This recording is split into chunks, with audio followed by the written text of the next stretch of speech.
இந்த படம் 61 வருஷம் ஆறுது. A movie which had many landmarks and அதில் 4 எபிசோட் வந்தது.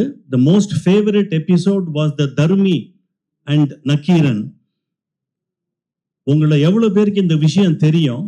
அந்த கம்ப்ளீட் தர்மியோட எபிசோட் அதுக்கு முன்னாடியே இன்னொரு சினிமால அப்படியே தத்ரூபமா வந்திருக்கு. Anybody who knows which movie? நான் பெற்ற செல்வம் அப்படிங்கிற படம் 10 years before or 9 years before by the same director, and interestingly in that Sivaji Ganesan acted as Nakiran and also as Sivaperuman. ஏன்னா அது ஸ்டேஜ் ட்ராமா மாதிரி அந்த படத்துல வந்தது. அது அப்படியே மெருகேத்தி A P Nagarajan director brought in Nagesh அந்த தர்மிக்கு அவ்வளோ ஒரு இம்பார்ட்டன்ஸ் கொடுத்து it became such an important and a great favorite for all of us. For your information, one of the shootings நடக்கிற சமயத்துல Sivaji Ganesan was a very busy actor.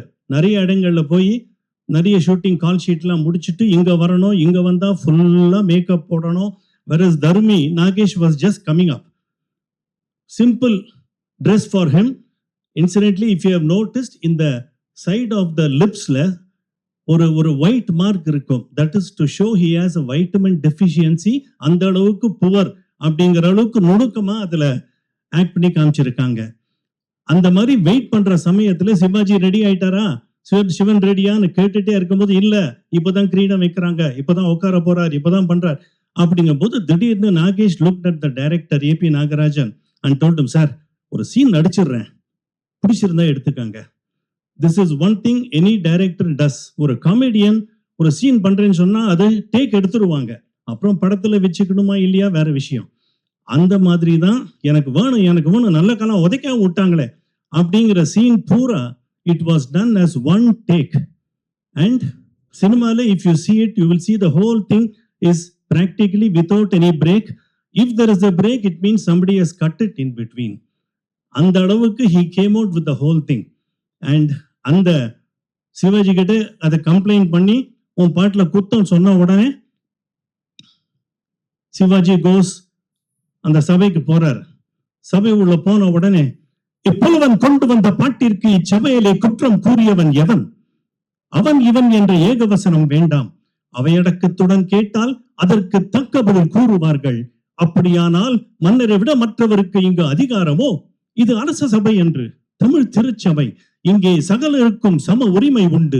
அதனால் தான் தர்மி கொண்டு வந்த பாட்டிலே தவறு கண்டீர்களோ? ஆம், படுதுள்ள பாட்டாய் இருந்ததால் பரிசிற்கு அருகதை இல்லை என்று தடுத்து கூறியவன் நான் தான். யார் இந்த கிழவன்? முத்தமிழ் சங்கத்தின் தலைமை புலவர் நக்கீரர். கீரனா?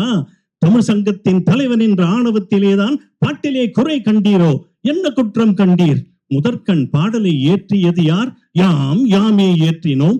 எழுதிய நீர் வராமல் இன்னொருவரிடம் கொடுத்து அனுப்பியதற்கு காரணம் அது நடந்து முடிந்த கதை, தொடங்கிய பிரச்சனைக்கு வாரும். புலவருக்கு முதலில் பொய்யுரை தேவையில்லை, அதை தாம் புரிந்து கொள்ள வேண்டும். புரிந்தது புரியாதது, தெரிந்தது தெரியாதது, பிறந்தது பிறவாதது அனைத்தும் அறிவோம். அது பற்றி உமது அறிவுரை தேவையில்லை, எல்லாம் எமக்கு தெரியும். எல்லாம் தெரிந்து விட்டால் எழுதும் பாட்டிலே பிழை இருக்காது என்று அர்த்தமா? அதை பற்றி யாம் குற்றம் கூறக்கூடாதா? கீரன் எமது பாட்டிலே குற்றம் கூறுகிறாராம். கூறும் கூறி பாரும். புலவர்களே, சற்று சாந்தமாக உரையாடுங்கள். புலைமைக்கு சர்ச்சை தேவைதான், ஆனால் அது சண்டையாக மாறிவிடக் கூடாது. சண்டையும் சர்ச்சலமும் புலவர்களின் பரம்பரை சொத்து, அதை மாற்ற யாராலும் இயலாது. பொறுத்து பாரும். நக்கீரரே, எமது பாட்டிலே எங்கு குற்றம் கண்டீர்? சொற்சுவையிலா அல்லது பொருட்சுவையிலா? சொல்லிற் குற்றம் இல்லை, இருந்தாலும் அது மன்னிக்கப்படலாம். பொருளில் தான் குற்றம் இருக்கிறது. எங்கே என்ன குற்றம்? எங்கே நீர் இயற்றிய செய்யுளை சொல்லும். கொங்குதேன் வாழ்க்கை அன்சரை தும்பி காணமும் செப்பாது கண்டது முடியுமோ?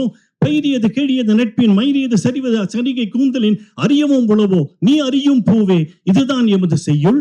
இச்செய்யுளின் கருத்து தலைவையின் காதலில் மெய்மறந்து அவள் கூந்தலில் இருக்கும் நறுமணத்தை நுகர்ந்து வண்டை நோக்கி பாடுவதாக செய்யுள் அமைத்திருக்கிறேன்.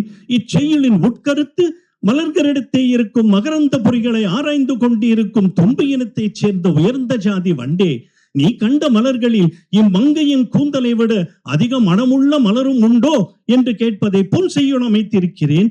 இச்செய்யுளின் மூலம் எமது மன்னவருக்கு தெரிவிக்கும் கருத்து புரியவில்லை. பெண்களின் கூந்தலுக்கு இயற்கையிலேயே மனம் உண்டு என்பதே எமது தீர்ப்பு. ஒரு காலம் இருக்க முடியாது.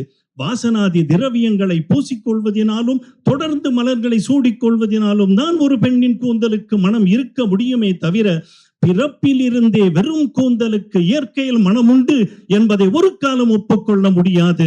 உத்தம ஜாதி பெண்களுக்கு கூட செயற்கையிலின்றி இயற்கையில் கூந்தலுக்கு மனம் கிடையாதோ? கற்பு கரசிகளாய் விளங்கும் பெண்களுக்கு கூட செயற்கையிலின்றி இயற்கையில் கூந்தலுக்கு மனம் ஒரு காலம் இருக்க முடியாது. தேவலோக பெண்களுக்கு 7-14 லோகத்தில் இருக்கும் பெண்களுக்கும் அப்படித்தான். பாக்களை ஏற்றும் 9 வாக்கில் இருந்து உலாவுகிறாளே பாரதி, அவளுக்கும் அதே நிலைதானோ?